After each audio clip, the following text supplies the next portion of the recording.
to Ride High Cowboy, the podcast that brings you the true crimes of Wyoming. So without further ado, let's saddle up and take a historical ride through the Old West. Josiah Horner was born in Indiana in 1849. Or maybe it was Virginia. I suppose it depends on who you ask. At an early age, Joe's parents moved him to Denton County, Texas. There, Joe enjoyed a cowboy way of life on the backs of horses with the wide-open ranges begging to be explored.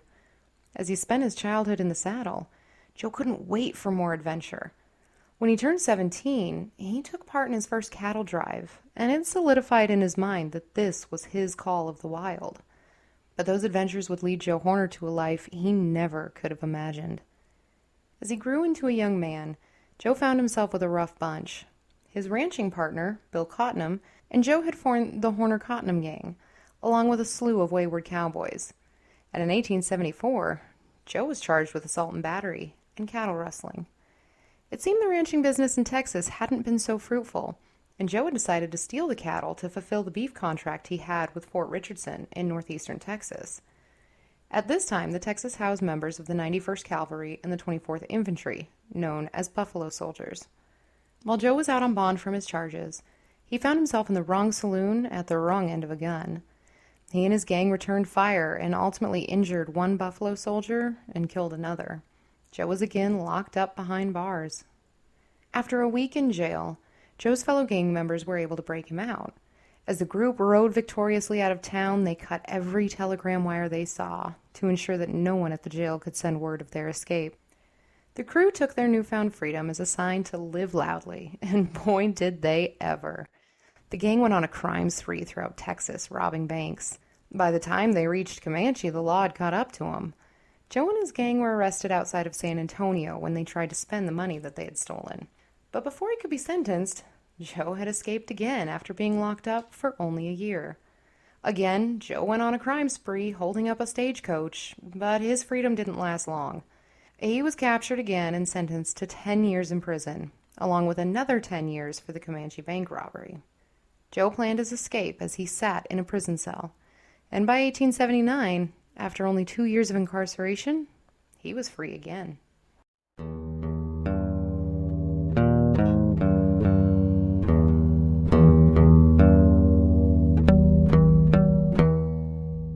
Frank Canton was born in Virginia in 1849. Or maybe it was Indiana. I suppose it depends on who you ask. By 1880, Frank had moved from the Montana Territory into Wyoming. Frank found work as a drover stocking ranges for a new firm. He was a good hand, honest and faithful, it was said of him. Others weren't so sure, calling him an arrogant and fearless fellow. It seemed, though, that Frank had a silver tongue and quickly made friends with the right people, the powerful people. By 1881, Frank had been hired on as an inspector for the Wyoming Stock Growers Association.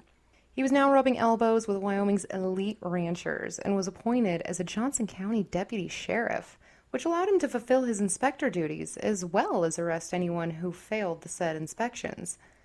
Frank was so good at what he did that he was elected as Johnson County sheriff the following year.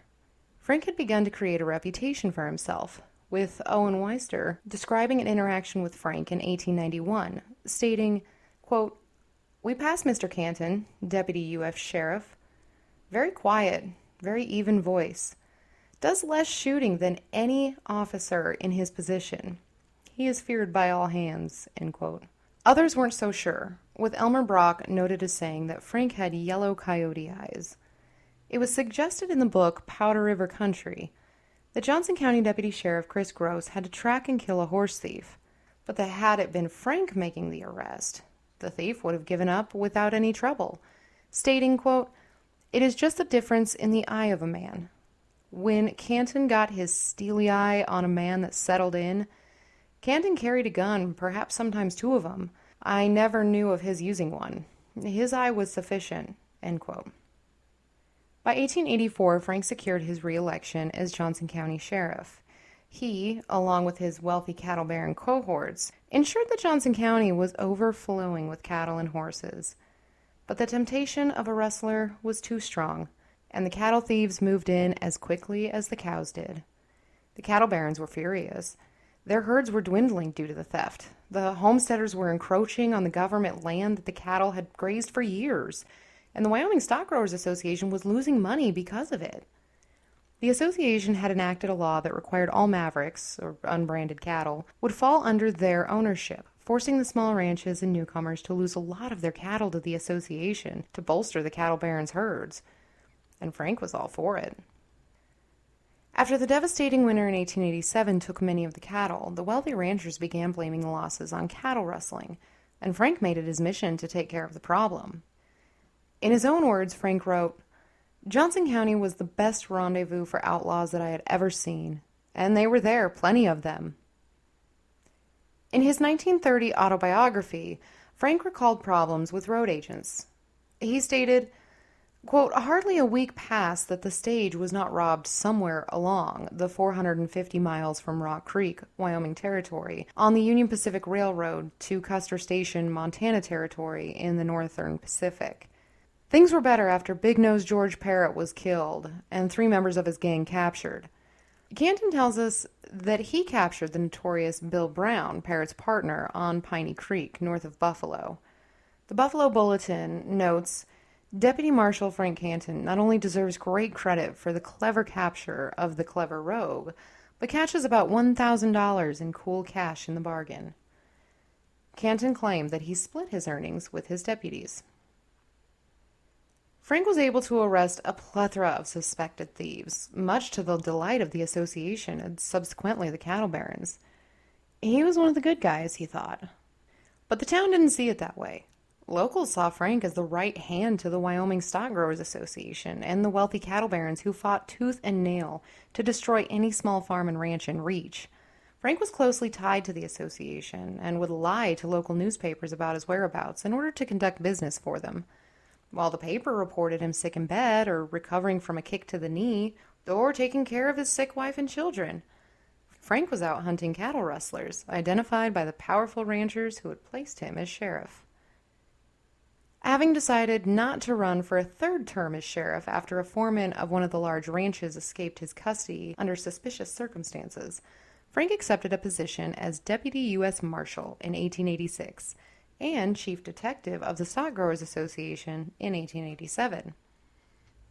Frank had stated that, quote, "The thieves were arrested and brought into court, but it was almost impossible to convict a rustler.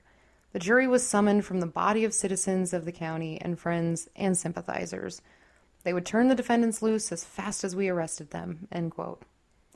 This claim has been disputed by historians, stating that the 5 rustling cases brought in 1889 were deeply flawed and motivated by a desire to punish small ranchers who dared graze the public land that the cattle barons had deemed their own. In December of 1891, Frank became the prime suspect in the murders of John Tisdale and Orley Jones. Both men had witnessed the Wyoming Stock Growers Association's attempts to assassinate Nate Champion for suspected cattle rustling and refusal to fall in line with the association's demands. However, the only witness, Charles Bosch, who claimed to see a man shoot both Tisdale and Jones in the back, days apart from one another, couldn't be sure it was Frank. Frank had his own alibi, and no charges were filed. Speculation has long since held that perhaps Tom Horn was the killer, or maybe Joe Elliott, who was another stock detective and cohort of Frank's. Regardless of who, the what was that 2 men had been snuck up on, surprised, and shot in the back as they ran. This seemed to hint at Tom Horn's style of killing, whereas Frank was more of an early riser with face-to-face contact before shooting one down. But with Charles Bosch's many story changes over the years and no other verified witnesses, the case has remained unsolved. In the early morning hours of April 5th, 1892, Frank led 52 men into Johnson County, along with his accomplice, Frank Wolcott. Frank had secured the murderous hired hands from Texas, and together with Wolcott, led the team head-on into the violence that would be known as the Johnson County War, which I've previously explored in another podcast. The 2 Franks were said to be at each other's throats during the entire endeavor, as both men were large in status and ego. Frank Canton led the attack on Nate Champion, ultimately killing him. After Frank was released for his efforts in the Johnson County War, a newspaper article named him and his 3 cohorts by name in the attack against Nate: Frank Canton, Tom Smith, Joe Elliott, and Fred Coates. Frank denied this from day one, stating years later in his book that, quote, "It is needless for me to state that what I shall write in this life story will be the plain, uncolored truth. It will contain no fiction. I did not feel that it is necessary to draw on the creative imagination of the novelist to make a story of this character more interesting. Besides, no writer of fiction could think of the plots that the country full of outlaws would invent for the man that was chasing them. Neither could he think of and describe the many kinds of narrow escapes and thrilling adventures that would happen to the sheriff." End quote. After the Johnson County War ended, Frank and his family packed up and moved to Oklahoma, where he worked as a deputy U.S. Marshal. He was a part of the group that tracked down Bill and John Shelley, who had escaped from the Pawnee jail and barricaded themselves in a cabin across the Arkansas River. After 5 hours and more than 800 shots fired, Canton sent a burning wagon into the cabin, and the outlaws surrendered. By 1897, Frank went to Alaska to try his hand at gold mining, but fell short and returned to Oklahoma. He was stripped of his Deputy U.S. Marshal title due to the assertion that he had misused public money, and in 1907 he became the Adjutant General for the Oklahoma National Guard. That same year, Frank announced that his real name was, in fact, Josiah Horner, the man who had been wanted for all of these years. The governor of Texas issued him a pardon, and all was forgotten and forgiven.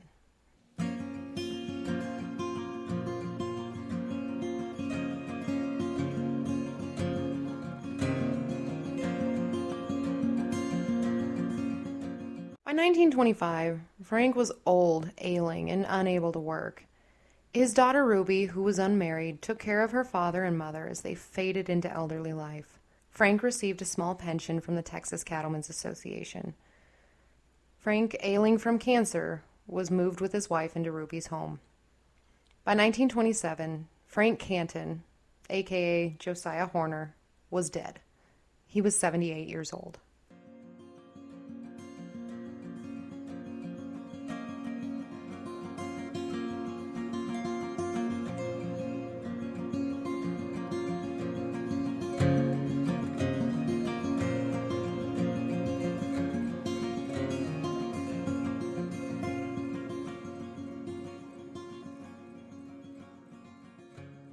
How interesting that a poor cattle rustler, bank robber, and egotistical bad guy could evolve into the same thing he had been running from for so many years. Frank Canton, with all the gusto in the world, stood feet away from Nate Champion, a metaphorical mirror image of Josiah Horner, and shot point blank. I suppose the Freudian mind might wonder if Frank was trying or destined to kill his real self with each wrestler he murdered. Nonetheless, Frank Canton, Josiah Horner, whatever name he preferred in life and in death, became the hired gun of those who would have had him killed had they known his own villainous origin story. But that's Wyoming. Tug-of-war between good and bad, right and wrong, wealth and poverty. A history in men fighting their own evils in hopes of grandeur, no matter the cost. Thank you for listening. Please like and subscribe so you don't miss an episode, and if there's a topic you'd like me to discuss, please feel free to leave a comment. I'm Blue, and this has been one of many stories from Ride High Cowboy.